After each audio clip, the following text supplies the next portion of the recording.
Delhi state anganwadi workers and helpers union की हर महीने एक आम सभा होती है, जीबीएम होती है, जो इसी सेंट्रल पार्क में होती है। पिछले महीने 15 तारीख को हमारी जीबीएम हुई थी। उसके बाद दिल्ली पुलिस जैसा कि बता रही है सेंट्रल पार्क खुला ही नहीं है, तो सेंट्रल पार्क नहीं खुला इसलिए चूंकि हमारे पास जगह नहीं थी बैठने की, तो हम सेंट्रल पार्क के बाहर ही बैठ के अपनी मीटिंग चला रहे हैं, अपनी सभा चला रहे हैं। जी, दिल्ली में बीजेपी और आम आदमी पार्टी के तमाम कार्यालयों का, दिल्ली के अलग अलग गली मोहल्लों में, अलग अलग विधानसभा क्षेत्रों में जाकर हम उनके तमाम ऐसे नेता मंत्रियों का घेराव कर रहे हैं। उनके दफ्तरों पे जाके, उन दफ्तरों पे जहां वो कभी नहीं मिलते हैं, ना ही आम आदमी पार्टी के नेता मंत्री जो खुद को आम आदमी कहते हैं और आम आदमी बताते हैं कि भाई हम तो आम आदमी, हम आम आदमी के बीच रहते हैं, वो भी आज तक हमें मिले नहीं। और ना ही ये भाजपा के नेता मंत्री जो भाजपा के आदेश गुप्ता जो घड़ियाली आंसू बहा रहे थे आंगनवाड़ी कर्मियों के दमन पर, वो भी, उनके भी तमाम छुटभैया नेता आज तक नहीं मिले। बीजेपी और केजरीवाल ने मिलकर ही आंगनवाड़ी कर्मियों की हड़ताल पर एस्मा लगाया। आपको बता दें कि जो एसेंशियल सर्विसेज मेंटेनेंस एक्ट का कानून हमारी हड़ताल पे लगाया गया है, वो सिर्फ और सिर्फ आम आदमी पार्टी नहीं, वो एलजी द्वारा भी लगाया गया है। इन दोनों सरकारों की मिली भगत की वजह से एस्मा लगाया गया और 1000 लोगों के करीब का टर्मिनेशन किया गया है।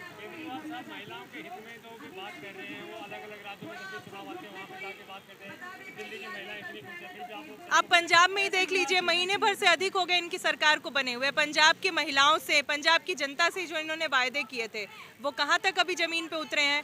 सारे ही वायदे, सारे ही इनकी घोषणाएं खोखली होती हैं। अभी पंजाब में जो इन्होंने वायदा किया था कि हर महिलाओं को 1000 रुपये देंगे, आंगनवाड़ी कर्मियों का तनख्वाह 2 गुना कर देंगे, उनका मानदेय 2 गुना कर देंगे, कुछ नहीं हुआ है। धीरे धीरे फिर तो हम दिल्ली में देख रहे हैं, दिल्ली में जहां इनकी सरकार है, 38 दिनों से इनके घर के बाहर आंगनवाड़ी महिला कर्मी बैठी थी, तब तो इनको इनकी याद ही नहीं आई।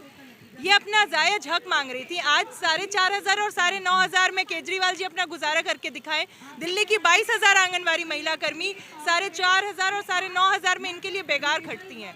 जब वो अपना जायज हक मांग रही थी, तब तो ये पंजाब चुनाव में व्यस्त थे और वहाँ जाके झूठे वायदे और जुमले फेंक रहे थे। ये जुमले फेंकने में मोदी जी से कम नहीं है।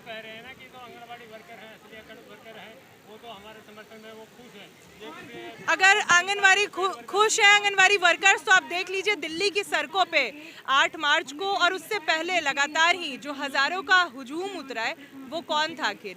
वो दिल्ली की आंगनवाड़ी महिला कर्मी है, जिनका ये वाजिब हक जब दे नहीं पाए तो एस्मा जैसा दमनकारी कानून लगा के उनकी हड़ताल को ही स्थगित कर दिया।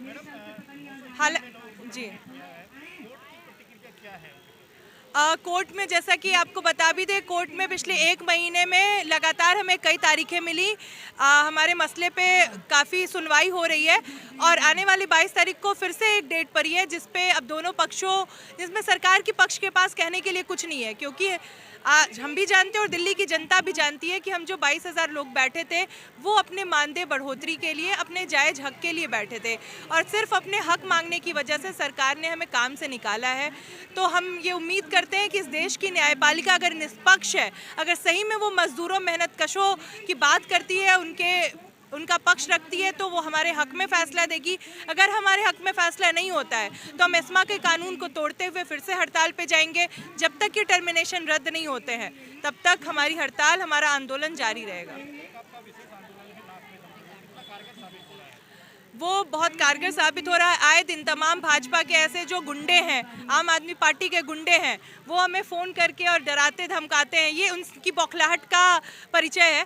वो बताते हैं कि आप हमारे दफ्तरों पे क्यों आ रहे हो, आप तो जाओ केजरीवाल के यहाँ, और ये वो। आपको बता दें कि उनको ये तक नहीं पता है कि अभी जो एस्मा लगाया गया आंगनवाड़ी की हड़ताल के ऊपर, वो एलजी ने लगाया है और एलजी जो केंद्र सरकार है उसके अंतर्गत बिना उसके इशारे पे काम नहीं करता है। एलजी केंद्र सरकार के इशारे पे काम करते हुए हमारी हड़ताल पे एस्मा लगाया है। हाँ, एक बस बात मैं बताना चाहूँगी, बिल्कुल सफलता मिल रही है। पूरे दिल्ली के गली मोहल्लों में हम आम आदमी पार्टी, भाजपा और तमाम चुनावबाज पार्टियों का बहिष्कार अभियान चला रहे हैं। हम दिल्ली की जनता को इस सरकार के दो मुँहेपन की असलियत बता रहे हैं कि ये एक तरफ तो हमसे वायदा करती है और दूसरी तरफ जब हम अपना जायज हक मांगने के लिए सड़कों पर आते हैं तो ये हमारा दमन करती हैं। तो इनके दो मुँहेपन का पर्दाफाश हम दिल्ली की आम जनता के सामने कर रहे हैं। उनसे बहिष्कार की अपील कर रहे हैं कि आने वाले निगम चुनाव में इन तमाम पार्टियों का बहिष्कार करो, इनकी वोट बंदी करो।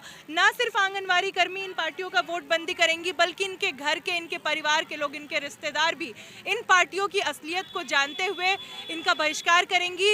इनके नेता मंत्रियों को जिस तरीके से अभी हम नाक में दम करो अभियान के जरिए भगा रहे हैं, इन्हें हम अपने गली मोहल्लों में भी आने से रोकेंगे, उन्हें दौड़ा दौड़ा के अपने गली मोहल्लों से भगाएंगे।